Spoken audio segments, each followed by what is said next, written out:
What's going on, people? Welcome back to Football Therapy with me, your host Jan. I do hope you lot are all doing well today, my friends. I really do hope that. Today's a particularly strange hybrid video, I guess. It's not really a Chelsea news video per se, although I'm sort of banking off one piece of Chelsea news, and I want to talk about strikers moving forwards, because Chelsea under Thomas Tuchel look defensively resolute. They look like they can defend in possession and look like they can control games, but they need to get their strikers scoring goals. And it's quite an exciting and interesting video today, because I'm going to talk about Erling Haaland, the big links to Chelsea, but also I'm going to talk about Thomas Tuchel getting his current strikers firing again. There's so much talent in this Chelsea team that needs to be unleashed in the right way, in the right shape, with the right methods. And I believe Thomas Tuchel can do that at Chelsea. So get comfortable, settle in, pour yourself a drink, subscribe to this channel if you're new and if you want to. And if you want to support me, help me out, show some love, please do drop a like. It really does help me. And yes, as we get into today's video. Alright, Chelsea have been linked, of course, heavily to Erling Braut Haaland a lot in the last few months. And it's not just silly tabloid links. A lot of people from The Athletic have written about how Chelsea want to go in hard for Erling Haaland and they see him as an opportunity to put them at the top of the table in the European elite teams. It makes sense. Erling Haaland is an absolute gunman. In fact, he's quite incredible. I can't remember the last time I saw a play like this. I think he's about 20 years old and I think his ratio is about a goal a game. I've said it on this channel before, but I'll say it again. He's the type of player that is literally offended not to have scored, which is just incredible, really. Although Chelsea do have the likes of Tammy Abraham, who's a good kind of second striker, near first team striker, and Timo Werner, who might be pushed out a little bit wider than normal. More on that in a moment. Oh yeah, and of course, Olivier Giroud will be gone in the summer. Chelsea are seeing an opportunity to seal the greatest young striker in world football at the moment in Erling Haaland. It's also worth mentioning that Tammy Abraham is yet to extend a long-term deal,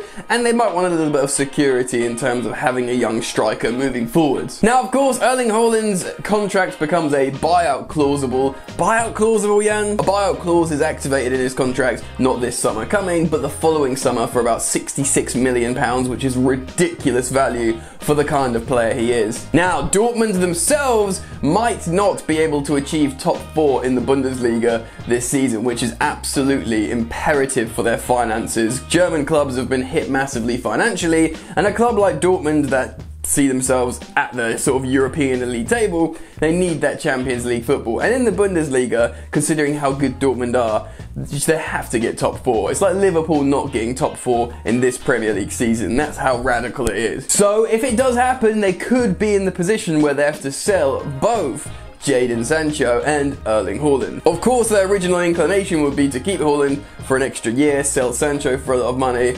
But if someone comes in next summer, or rather this summer coming, and offers a lot of money over the buyout clause, it might be too good for Dortmund to turn down. Now, the CIES Observatory put Erling Haaland at about 136 million euros valued at the moment. So to sell that guy, who's valued at that much, for 66 million when you're in financial trouble, would sting, to say the least. So, 66 million pounds, what if a club like Chelsea come in with £100 million? He's definitely worth breaking your transfer record for. If you think about, you know, Neymar costing PSG like 220 million, incredible money. Yes, I know the financial climate was different at the time, but, you know, incredible money. 220 million, 150 million on Mbappe, 140 million on Coutinho to Barcelona. Serious amounts of crazy money here. For me, in terms of goals return, Haaland is better than all of them. I'm not saying Haaland is definitely better than Neymar, but in terms of just goals return, he is better. And goals win your games. Goals are expensive. So to get him for less than half of the Neymar money, and still breaking your transfer record, it still seems like a fair buy, like 100 million or over for Haaland. So for his price tag to be reduced to 66 million the following summer, you can understand why that would sting Dortmund. And you know they like to get optimum value out of their players. Just remember back to the Jadon Sancho saga last summer. So it's interesting and exciting. I mean, stories have bubbled up to the surface today that Liverpool are willing to try and get Haaland as well to convince Jurgen Klopp to stay at the club, who's having a bit of a rough time, personal reasons, and of course his team aren't playing very well.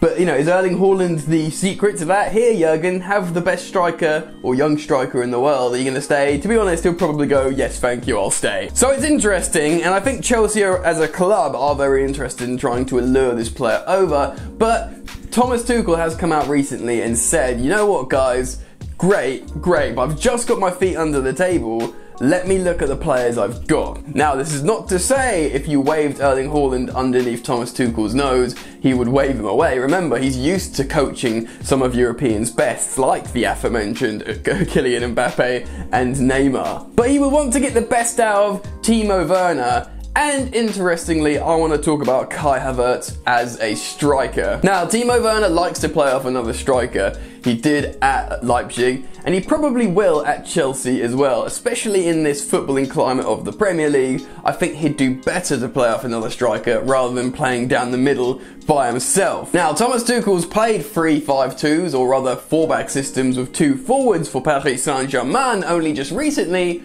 When Cavani has not been playing, he's played both Neymar and Mbappe up front, 2 relatively free-flowing strikers. So, Big Tommy Tuchel would not be opposed to setting up his Chelsea team like this if he thinks he could get the best out of his forwards by doing so. So off the bat you think, alright, well that suits Timo Werner, playing left striker, running the channels, combining with a big man. Let's get Erling Haaland. He could be the striker. No disrespect to Tammy Abraham, I think he's very good and could play that role, but in terms of becoming an elite monster team, Erling Haaland and Timo Werner. Or maybe not. Maybe Kai Havertz and Timo Werner. And of course, this is an interesting thought experiment because when Chelsea bought Kai Havertz from Bayer Leverkusen, he was being deployed as a striker at the time. When he signed, we all knew Kai Havertz as a versatile attacking midfielder, and that indeed is true. He can play as a sort of inside forward, a number 10, a number 8, he can play on the wing, and as a false 9. But the truth is, towards the end, he was playing more as an out-and-out number 9. Sure, he would still want license to float deeper, pick up the ball and combine like he can do so well and, you know, play out of the press, glide out of the press. A superb quality of Kai Havertz, and everyone thinks, oh, well, he's so good at that, it would be wasteful to keep him forwards.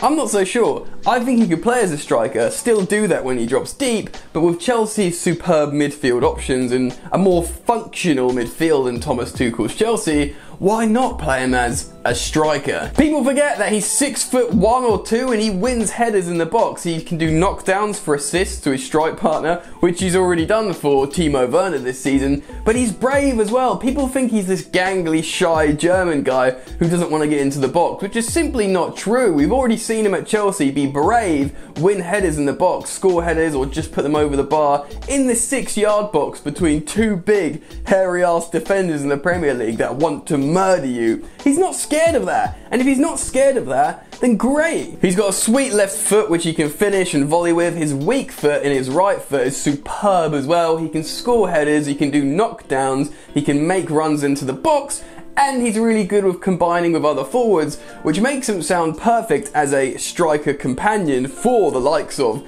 Timo Werner. Now, I'm not saying that this will definitely happen. Of course, if we carry on this formation for the moment, it's only a 1-striker formation. But actually, not always if you think about it. Mason Mount has played in behind 2 forwards as kind of a false 9 behind Timo Werner, and Callum Hudson-Odoi as your sort of wide inside forwards. So why couldn't that be Timo Werner, Kai Havertz and Mason Mount in between feeding them, and then you've got 2 more sort of functional midfielders behind Mason Mount and Kovacic and Jorginho or Kante, whoever. Something to consider. Yes, we will love to watch Kai Havertz float around the pitch, glide out of 4 people pressing him and passing the ball wide. Who says he can't still do that with heavy rotation on the pitch? But in terms of occupying space more natively, I can see Kai Havertz playing striker for Chelsea Football Club like he played striker for Bayer Leverkusen so successfully, where remember, he scored a lot of goals, and at the moment, Chelsea need goals. Thomas Tuchel, his German compatriot, might sit down with him and say, do you feel comfortable doing this? He might say, yes, and then, you know, put him up there with Werner. They can feed off each other, develop each other's confidence, and you still have the option to play Hudson-Odoi in the front three or Tammy Abraham. It's all, you know, feasible. Anyway, I'm really interested in getting your guys' thoughts and opinions on this idea. Get down in the comment section below and express yourselves. I'll be down there reading your comments. If you've enjoyed the content, please do drop a like. It really does help me out a lot. Consider subscribing to the channel if you're new, my sweet friends. Enjoy the football, and I will see you later. You ain't so tough with that bad boy tuck. I'ma get it how I'm living, I'ma walk the walk. Outline my lines, I rap through thought. Body bag the verse, outlined in chalk. In my life seen trouble, hustle on the double. Silence on the trigger like my pick got a muzzle. Yo chick like to guzzle, bad boy stay in trouble. I only love this paper, sorry I don't. I laugh me, baby.